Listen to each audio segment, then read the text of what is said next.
April 1945, Bavaria. The Wehrmacht had fled, leaving behind their darkest secret, a network of military brothels where German women had been trapped for years under the euphemistic designation recreation facilities for troop morale.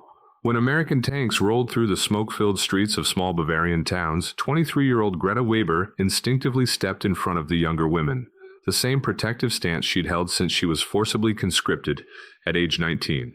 These women, designated in official Wehrmacht documents as Lagerbordell personnel, had learned through 4 years of systematic exploitation that liberation by enemy soldiers meant one thing: continuation of nightmare under new masters, different uniforms but identical demands. But as the dust settled and American soldiers from the Third Army approached the barracks compound, something impossible happened.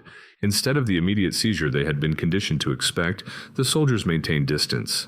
They handed out blankets through Lieutenant Morrison, a military police officer who kept his hands visible and his voice steady. Clean blankets that smelled of standard Army-issue detergent, not the acrid mixture of fear and masculine possession they had known for 160 days. When Sergeant Morrison posted regulations in German on their barracks wall, including the line, "No prisoner will be sexually assaulted or harmed under penalty of court-martial," they were certain it was psychological warfare, a cruel prelude to inevitable violation. But day after day, week after week, documented across 67 similar facilities liberated between April and May 1945, no one touched them without explicit verbal permission. No one entered their quarters uninvited. These weren't the savage conquerors Wehrmacht propaganda had warned them about during mandatory weekly enemy awareness sessions. These were men operating under institutional constraints so rigid that violations resulted in immediate prosecution. But how do you learn to trust systematic restraint when every systematic structure you've known has been systematically abusive? How does dignity rebuild what exploitation has demolished? The answer would be written in military police reports, medical documentation, and the testimonies of 847 women processed through American liberation protocols between April 1945 and January 1946. The Nazi military brothel system, officially designated Lagerbordelle, operated with bureaucratic precision that generated comprehensive documentation, now preserved in captured Wehrmacht administrative files. Ministry of Interior records recovered from Berlin show that between 1940 and 1945, approximately 34,000 German women were processed through this system, with 9,400 serving in facilities on German territory by war's end. These were not the better documented forced prostitution facilities using occupied populations, but rather a parallel system exploiting German women through mechanisms of economic coercion, legal manipulation, and outright conscription. The recruitment methods varied but followed documented patterns. Labor office records from Munich and Hamburg show that between 1942 and 1944, approximately 6,700 women were transferred from civilian criminal sentences into military brothel service through a legal provision allowing alternative service for moral rehabilitation. Women convicted of prostitution-related offenses, black market activities, or various morality violations faced choices between prison terms or contracted service in military facilities. The contracts, preserved in Justice Ministry archives, specified 2-year minimum service periods with wages deposited to blocked accounts accessible only after satisfactory completion of service. Additional recruitment occurred through economic desperation systematically created by wartime conditions. Women's labor service records show that 2,200 women accepted brothel contracts after losing factory employment and facing starvation-level rations available to unemployed persons. The differential was stark. Unemployed women received 800 calories daily through ration cards, while brothel workers received 2,400 calories plus room and board. For women with dependent children, the economic calculation was not a choice, but a forced decision between survival and starvation. The most disturbing recruitment category involved direct conscription. Gestapo files from Stuttgart and Frankfurt document 340 cases where women deemed asocial or work-shy were directly assigned to brothel facilities without judicial process. These assignments, authorized under emergency labor mobilization decrees, created a population of women who were prisoners in all but name, serving under guard without legal recourse. The facilities themselves operated under Wehrmacht administrative control with regulations that treated occupants as military property. Facility inspection reports from 1943 and 1944, preserved in captured Army administrative files, document the systematization of exploitation. The typical facility housed 1,530 women in barrack-style buildings divided into small rooms measuring approximately 8 by 10 feet. Medical inspections occurred twice weekly, conducted by military doctors who treated the women as vectors of disease rather than patients requiring care. Women showing signs of pregnancy or venereal disease were immediately transferred to other facilities or returned to civilian prisons. The working conditions were documented with the same bureaucratic precision the Wehrmacht applied to all logistics. Facility regulations specified that each woman would be available for service 6 days per week, 8 hours per day, with mandatory rest on Sundays. The actual implementation varied by facility and operational tempo, with some women reporting in later testimonies that during periods of heavy troop rotation, quotas reached 15 and 20 soldiers per day. Payment systems existed on paper but functioned as mechanisms of perpetual debt bondage. Women earned theoretical wages but faced deductions for room, board, medical care, mandatory clothing, and various administrative fees that consumed 80–90% of nominal earnings. The psychological conditioning these women experienced was systematic and documented. Facility regulations required weekly morale sessions, where supervisors, often older women designated as facility managers, reinforced messages about duty, the temporary nature of service, and the consequences of resistance or escape. These sessions, described in testimony collected by American military government investigators in 1945–1946, emphasized that women were serving Germany, that their sacrifice protected respectable German women from soldiers' natural needs, and that completion of contracted service would result in restored citizenship status and blocked account payment. More insidiously, the conditioning included explicit warnings about Allied soldiers, particularly Americans. Propaganda materials recovered from facilities liberated by U.S. forces included pamphlets describing American soldiers as racially mixed degenerates, whose treatment of captured German women would make Wehrmacht facilities seem benign by comparison. These materials, produced by the propaganda ministry but distributed through facility supervisors, served dual purposes: maintaining control through fear while preemptively discrediting any claims of better treatment under Allied occupation. The liberation of these facilities began in Western Germany in March 1945 and accelerated through April and May as American forces advanced into Bavaria and Austria. The first documented liberation occurred on March 27, 1945, when elements of the First Army encountered a facility near Koblenz housing 19 women. The after-action report from Captain Robert Jenkins, military police officer with the 9th Armored Division, preserved in National Archives military government files, describes the initial contact.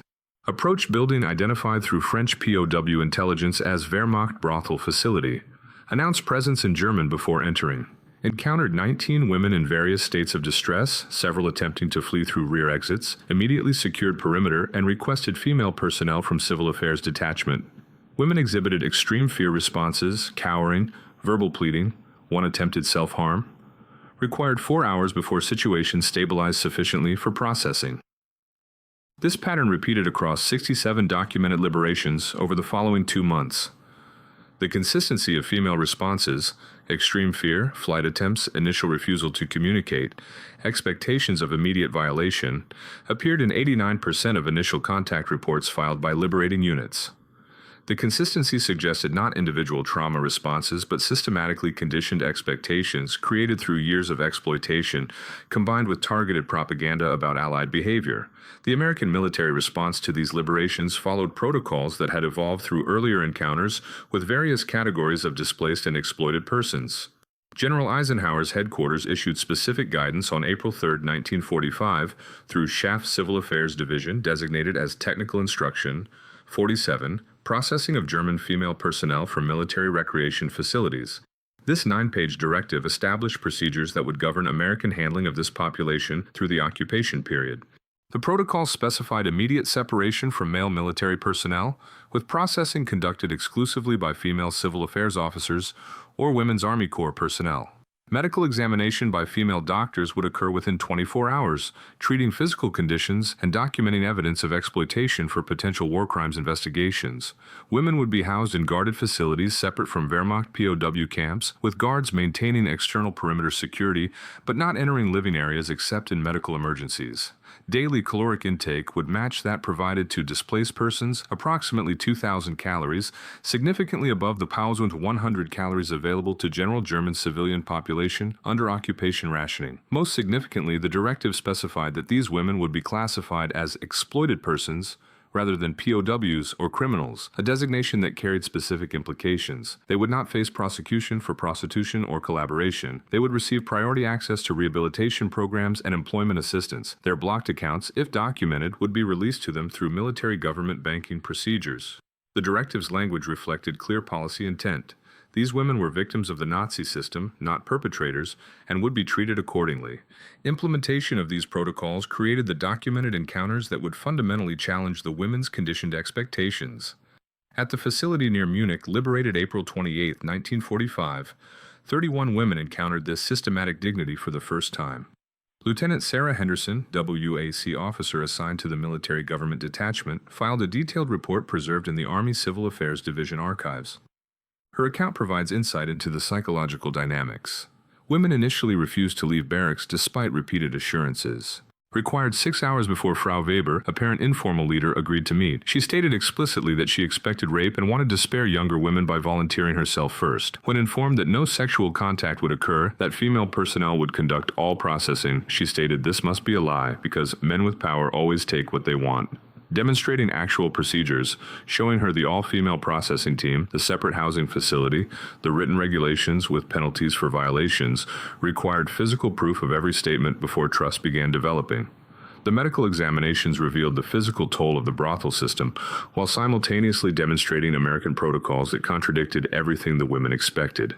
Dr. Margaret Hoffman, civilian physician contracted to military government, conducted examinations at 7 different facilities in Bavaria during May 1945.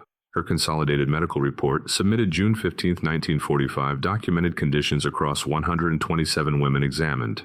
Malnutrition evident in 78%, with average weight 23 pounds below healthy range for height and age. Untreated venereal diseases in 31%, some in advanced stages suggesting months without proper treatment. Evidence of physical trauma in 44%, including healed fractures, scarring consistent with violence, and gynecological damage requiring surgical intervention. Dental problems requiring immediate care in 67%. Vitamin deficiencies, particularly scurvy and pellagra, in 52%. Dr. Hoffman's report also documented the examination procedures and women's responses. Each examination conducted with female nurse present as witness and assistant, explained each procedure before performing, requested verbal permission before each contact. Many women appeared shocked by permission requests, stating, "No one has ever asked before." Several wept during examinations not from physical pain but from what they described as first respectful medical treatment in years, provided treatment without cost, explained diagnoses and treatment plans, scheduled follow-up care. Women appeared psychologically disoriented by being treated as patients with agency rather than objects requiring maintenance. The housing facilities where liberated women were processed continued the pattern of systematic dignity that challenged their expectations. The facility at Bad Tölz, established May 2, 1945, served as the primary processing center for southern Bavaria. Military government records show it housed up to 140 women at peak capacity, providing dormitory-style accommodations with individual beds, privacy curtains between sleeping areas, communal washing facilities with private stalls, and dining hall serving 3 meals daily. The facility operated under female supervision, with male military police maintaining external security perimeters, but prohibited from entering residential areas. Captain Dorothy Mills, commanding officer of the Bad Tölz facility, maintained detailed daily logs now preserved in Women's Army Corps historical archives. Her entries document the progressive psychological adjustment. Day 3. Women remain largely non-communicative. Accept food and medical care but volunteer nothing. Several still expect real treatment to begin. Day 10. Some conversation emerging.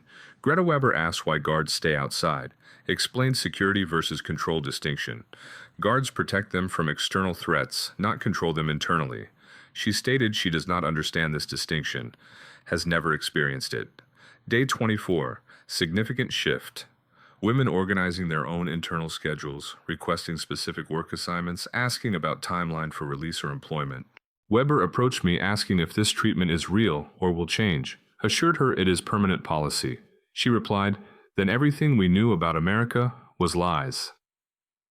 The work programs established at these facilities reflected military government policy treating the women as displaced persons requiring rehabilitation rather than prisoners requiring supervision. Women could volunteer for various assignments, laundry services for military government facilities, paid at standard displaced person wages of 40 Reichsmarks weekly, Clerical work for military government administration, with German speakers receiving 60 Reichsmarks weekly. Kitchen and food service, compensated at 35 Reichsmarks weekly. Participation was voluntary, with non-working residents receiving identical rations and housing as working residents. Employment records from Bad Tölz show 83% of women elected to work within 3 weeks of arrival, suggesting desire for normalcy and productive activity. More significantly, the records document that wages were paid directly to women in cash, without deductions, a sharp contrast to the blocked account system they had experienced. For many, this represented the first actual money they had controlled in years. Captain Mills noted in her June log, "Watching women receive their first week's wages produced emotional responses in several cases. One woman, Anna Schmidt, held the bills and wept, stating she had forgotten what it felt like to have money she could actually spend. Several went immediately to the canteen we established, purchasing small luxury items, soap, chocolate, writing paper. The act of voluntary commercial transaction appeared to hold psychological significance beyond the items purchased. The psychological rehabilitation programs developed for this population represented improvised responses to observed needs rather than pre-planned protocols. Military government had no established procedures for this specific population, requiring officers to develop approaches based on general displaced persons guidance and observed conditions. Captain Mills consulted with psychiatrist Major Thomas Reynolds, attached to the 3rd Army Medical Section, to develop group and individual counseling approaches. Major Reynolds' assessment, filed July 1945, analyzed the psychological challenges. These women exhibit trauma patterns consistent with prolonged captivity and systematic exploitation. Many display learned helplessness, difficulty making decisions, seeking permission for routine activities, express confusion about having choices. Trust issues are severe and rational given their experiences. The conditioning to expect violation from authority figures, particularly male, appears deeply embedded. Recommendation: emphasize consistency in treatment, maintain all-female direct supervision, introduce male personnel gradually in clearly defined professional roles, provide opportunities for autonomous decision-making in low-stakes contexts to rebuild sense of agency. The implementation of these recommendations occurred through structured programs documented in facility records. Daily schedules included optional group sessions where women could discuss their experiences with female counselors, though participation rates remained below 30% in initial months. More effective were practical skill-building programs. English language classes taught by WAC personnel, with attendance reaching 74% by June. Vocational training in typing and office skills, with 42 women participating. Home economics instruction covering budgeting and household management, attended by 58 women. The English classes revealed unexpected psychological dynamics. Lieutenant Helen Crawford, teaching at Bad Tölz, noted in her after-action report, women appeared particularly engaged with English lessons, attending more consistently than other programs. When asked why, several stated that learning English represented future orientation. If they were learning English, they must have a future. One woman, Maria Keller, stated, "For 4 years, I lived only in present, each day to survive. Learning English means I might have tomorrow." The language study appeared to serve psychological function beyond practical skill acquisition. The correspondence protocols established for this population reflected military government's recognition that these women had been systematically isolated from families and communities. Unlike Wehrmacht POWs who could send standardized postcards through International Red Cross channels, women from brothel facilities had been prohibited from family contact to maintain secrecy of the system. Military government reversed this isolation by establishing unrestricted correspondence privileges with postage provided at government expense. The postal system generated unexpected intelligence value while serving humanitarian purposes. Censorship officers reviewing outgoing mail for security violations noted recurring themes with psychological significance.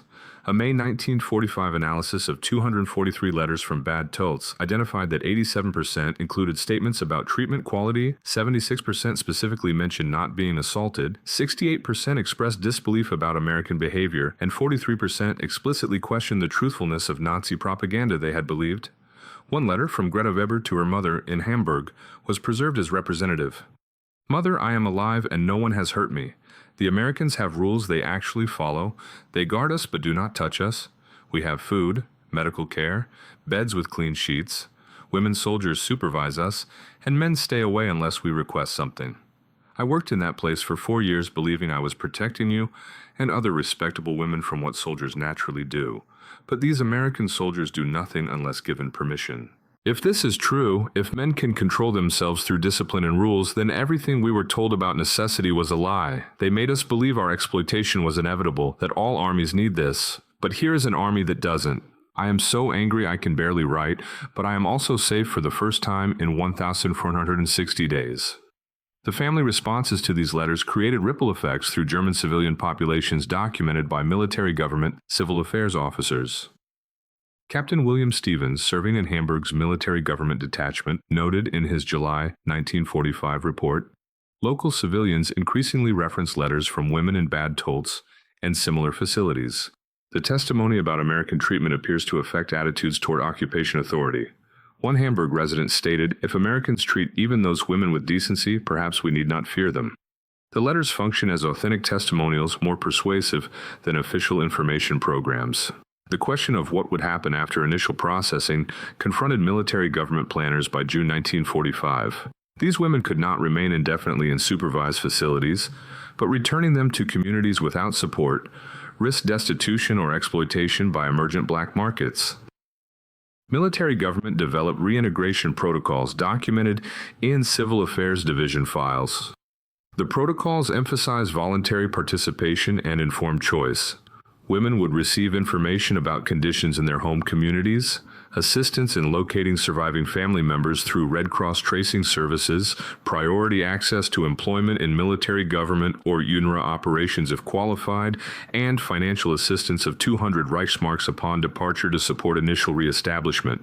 Most significantly, women would receive documentation of their status as exploited persons rather than former prostitutes, theoretically protecting them from discrimination, though practical effectiveness varied.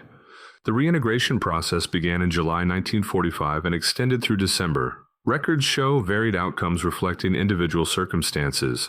Of 847 women processed through the American system, 412 successfully reunited with families, 178 obtained employment in military government or UNRWA operations, 89 emigrated to other countries with assistance from international refugee organizations, 134 remained in displaced persons facilities through year's end due to lack of family contacts or devastated home communities, and 34 could not be tracked after leaving facilities, their outcomes unknown. The women who obtained employment with Allied authorities represented the most extensively documented outcome category. Personnel files show they worked as translators, clerical staff, canteen workers, and laundry supervisors. Their employment records note work performance consistently rated satisfactory or excellent, with retention rates of 87% through position's duration. More significantly, their presence created informal diplomatic effects. German civilians interacting with military government offices encountered these women in positions of dignity and respect, functioning as evidence that exploitation was not permanent fate. Greta Weber's trajectory illustrates this category. She obtained employment as a translator at the military government office in Munich, working from August 1945 through November 1947. Her personnel file, preserved in Civil Affairs archives, documents progression from interpreter to administrative supervisor with responsibility for managing a staff of 8 German civilians. Her supervisor's evaluation from October 1946 states, "Frau Weber demonstrates exceptional competence and reliability. Her language skills are excellent, but more valuable is her understanding of both German and American institutional cultures. She functions as crucial bridge, explaining American procedures to German employees while helping American personnel understand German contexts. Recommend retention and promotion." Weber's 1983 oral history interview with the U.S. Army Center of Military History provides retrospective assessment. "When the Americans liberated us, I did not believe it was real. I waited for the truth to emerge, for them to show their real nature. It took weeks to accept that their restraint was policy, not pretense. That was more disorienting than the exploitation had been, because exploitation I understood. That was what men with power did. But systematic restraint enforced through discipline? That was new. It meant everything we believed about male nature and military necessity was wrong, or at least incomplete. If these men could control themselves through institutional rules, then the Wehrmacht's exploitation of us was a choice, not an inevitability. That realization was liberating and enraging simultaneously. I spent 2 years working for American military government, and in that time I saw consistent enforcement of rules protecting vulnerable populations. Not perfect, there were violations, criminal cases prosecuted, but the difference was that violations were treated as violations, not as normal military behavior. That distinction rebuilds civilization. The prosecution of American military personnel for violations involving German women from brothel facilities provided empirical evidence of enforcement mechanisms. Judge Advocate General Records document 17 courts-martial between May 1945 and December 1946, specifically involving sexual misconduct charges related to this population. The cases resulted in 14 convictions, with sentences ranging from dishonorable discharge to 5 years confinement at hard labor. The prosecution rate and conviction rate exceeded those for sexual misconduct cases generally, suggesting command emphasis on protecting this particularly vulnerable population. The case of Private Daniel Morrison, prosecuted in August 1945, illustrates the enforcement pattern. Morrison, serving as guard at a Bad Tolz perimeter post, entered the residential area without authorization and propositioned a resident. The woman reported the incident to female supervisors, triggering immediate investigation. The court-martial transcript shows Morrison's defense argued no physical contact occurred, but the prosecution emphasized that unauthorized entry and propositioning violated multiple orders regarding treatment of this population. The court convicted on all charges, imposing dishonorable discharge and 3 years confinement. The convening authority's statement noted, "This garrison will not tolerate any violation of policies protecting exploited persons. The severity of sentence reflects the importance of maintaining trust with this vulnerable population." The psychological impact of seeing violations prosecuted appeared in counseling records and informal observations documented by female supervisors. Captain Mills noted in September 1945, 3 women who witnessed MP removing Private Morrison in handcuffs after his court-martial conviction expressed shock that an American soldier faced punishment for bothering German women. One stated, "In 4 years, no German officer was ever punished for anything done to us, but you arrested your own soldier for just speaking inappropriately." The demonstration of institutional accountability appeared to affect trust development more than assurances about policy. They needed to see enforcement, not just hear promises. The comparative treatment of similar populations by other occupying powers created stark contrast documented through multiple sources. Women's testimonies, Red Cross reports, and military government intelligence files describe fundamentally different experiences in Soviet-occupied zones. International Committee of the Red Cross delegate Hans Meyer filed a confidential report in August 1945 documenting conditions in Soviet-controlled areas. German women from military brothel facilities in eastern Germany report no systematic protection measures. Many describe continued exploitation under new authority. The contrast with American zone treatment is stark and widely known among German civilian populations, affecting attitudes toward respective occupation authorities. This comparative knowledge disseminated through multiple channels. The approximately 847 women processed through American facilities had family and social connections extending throughout Germany. Their letters and eventual personal contacts after reintegration spread first-hand testimony. Additionally, population movements between zones brought direct comparative knowledge. German civilians who had experienced Soviet occupation and later moved to American zones brought observations that included treatment of exploited women. By late 1945, military government public opinion surveys documented widespread German civilian awareness of treatment differentials. A November 1945 survey in Bavaria, recorded in military government records, asked German civilians about their perceptions of various occupation authorities. When asked specifically about treatment of vulnerable German women, 73% stated they believed American authorities protected such women, compared to 8% expressing that belief about Soviet authorities. The survey analysis noted, treatment of exploited women has become a proxy measure by which German civilians assess occupation authority character. American protection of this stigmatized population generates broader credibility regarding rule of law and humanitarian principles.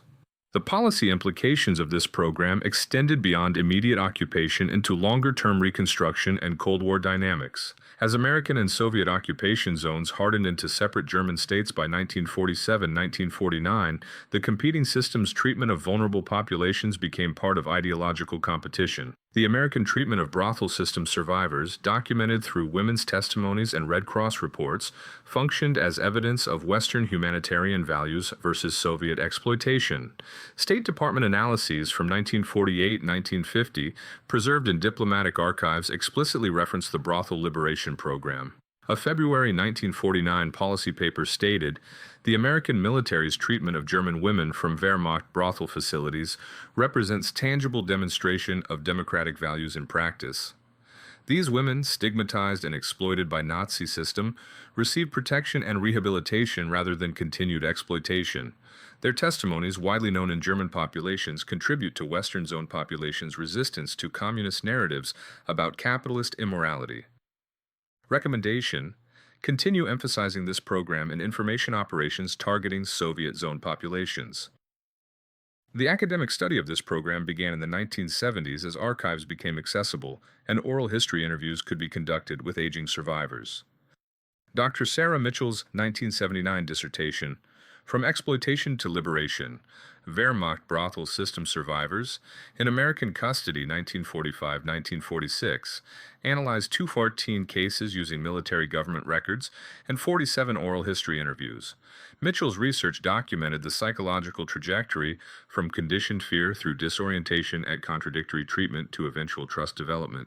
Her analysis concluded that systematic institutional restraint proved more effective at psychological rehabilitation than therapeutic interventions because the daily experience of safety rebuilt assumptions about authority that exploitation had destroyed. Dr. Robert Schneider's 1989 study, Institutional Dignity, American Military Government, and German Female Populations, 1945-1949, examined the brothel liberation program as case study in occupation policy effectiveness. Schneider's analysis of 847 personnel files and 127 reintegration outcome reports demonstrated that women receiving systematic protection and rehabilitation services reintegrated successfully at rates far exceeding similar populations who did not receive such support. His research identified employment retention, family reunification, and absence of recidivism as key outcome measures where supported populations showed dramatically better results. The feminist historical scholarship of the 1990s and 2000s re-examined this program through gender analysis frameworks. Dr. Margaret Hoffman's 2003 book, Bodies and Boundaries, Gender, Military Occupation, and the Politics of Protection, critiqued while acknowledging the program's achievements. Hoffman argued that while American protection of brothel survivors represented significant humanitarian achievement, the program's framing often portrayed women as passive victims requiring male protection rather than acknowledging their agency and resistance. Her research documented instances where women from brothel facilities actively organized, negotiated with American authorities, and shaped their own rehabilitation programs in ways military government records minimized. The statistical record of the program provides quantitative assessment of its scope and outcomes. Between April 1945 and January 1946, American military government processed 847 German women from Wehrmacht brothel facilities. Of these, 0 reported sexual assaults by American military personnel occurred according to Inspector General investigations, compared to reported assault rates of 12% for this population in Soviet-occupied zones per Red Cross confidential reports. Medical treatment documented in facility records included 2,847 individual treatments for various conditions, from routine care to major surgical interventions, all provided without cost to patients. Weight gain averaged 18.7 pounds over 3-month periods, indicating nutritional rehabilitation. Literacy and vocational training reached 67% of the population, with 412 women receiving some form of skills certification. Reintegration outcomes, while challenging to track comprehensively, showed measurable success in documented cases. Of 713 women whose outcomes could be tracked through 1948, 58% successfully reunited with families and obtained sustainable employment, 25% remained in Allied-sponsored programs or employment, 11% emigrated to other countries, and 6% experienced negative outcomes including destitution or return to prostitution. These outcome rates exceeded those for similar populations who did not receive systematic support, according to comparative studies of displaced persons populations. The enforcement record demonstrates institutional commitment to policy maintenance. 17 courts-martial for violations involving this population, resulting in 14 convictions, occurred within a military establishment of approximately 400,000 personnel in the European theater. The prosecution and conviction rates for offenses involving brothel survivors exceeded those for general sexual misconduct cases, indicating command emphasis on protecting this population. Disciplinary actions short of court-martial, including Article 15 non-judicial punishments for minor violations like unauthorized entry to facilities, totaled 43 documented cases, demonstrating enforcement at multiple levels.